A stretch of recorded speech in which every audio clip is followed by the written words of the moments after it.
The order. The trumpets sound. The seals are opened. The witnesses are sent out. And the bowls are poured. All beginning as it did before. For nothing is new under the sun. Ecclesiastes 1. And behold, I have told you all things. Mark 13:23. The end days will come like the days of Noah. Matthew 24:37. Noah was 600 years old when the waters came upon the earth. Genesis 7:9. In Noah's flood, God gave dates that form a sequence of 5 months, 3 months, and 6 months. This pattern is seen again in Luke 1 during the birth of John and Jesus. Elizabeth is hidden for 5 months. Mary stays at Elizabeth's home for 3 months. And Mary returns back to her home for 6 months to birth Jesus, as Mary was 3 months pregnant when she left Elizabeth's home, leaving 6 more months to reach full-term pregnancy of 9 months altogether. We know in Revelation 12, the woman to give birth to a male child fled into the wilderness for 1,260 days, or 3.5 years. And we know in Revelation 9:10 that the locust army sting for 5 months.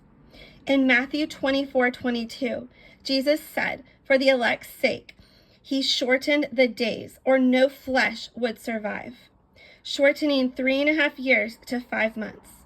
And then in Revelation chapter 8, there was silence in heaven for half an hour, telling us that the Antichrist's reign was shortened more, and again, by half, to 2.5 months. Before this happens, the trumpets will sound, announcing and alerting the world of wars. The flood beginning in the 2nd month on the 17th day, the month of April, lasting 5 months to September, or the 7th month on the 17th day, when the seals are opened in Revelation 6. As in Genesis chapter 8, the ark landed on the mountain. That mountain, Mount Ararat, will be the rock of offense the world falls for when the Antichrist takes his seat as the one world ruler.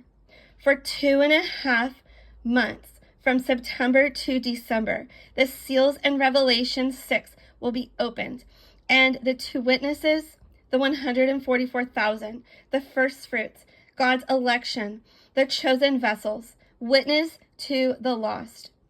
The raven was sent out first, symbolizing that the war happens first.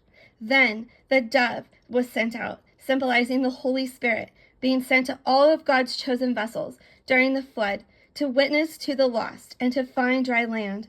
The dove finds an olive leaf, symbolizing the fruits the witnesses shall bring forth when they are killed, risen from the dead, and go up to heaven, for all the world to taste and see the glory of God's first fruits being harvested. During December, everyone is merry and giving gifts, confirming in Revelation chapter 11, Saturnalia celebrations. The 10th month, or December, in the Gregorian calendar, leaves 6 more months for the bowls of God's wrath to be poured out on the earth. As the earth dries and the water abates, 6 more months. And Mary left Elizabeth's house during her 3rd month of pregnancy, leaving 6 months to birth Jesus. Genesis 8:13 through 14. And in the 601 year, in the 2nd month, on the 27th day, Noah and his family left the ark to replenish the earth, as the 1,000-year reign with Christ begins upon his return after the flood and the water is dried. For this is the timeline and the love story of God. Shalom.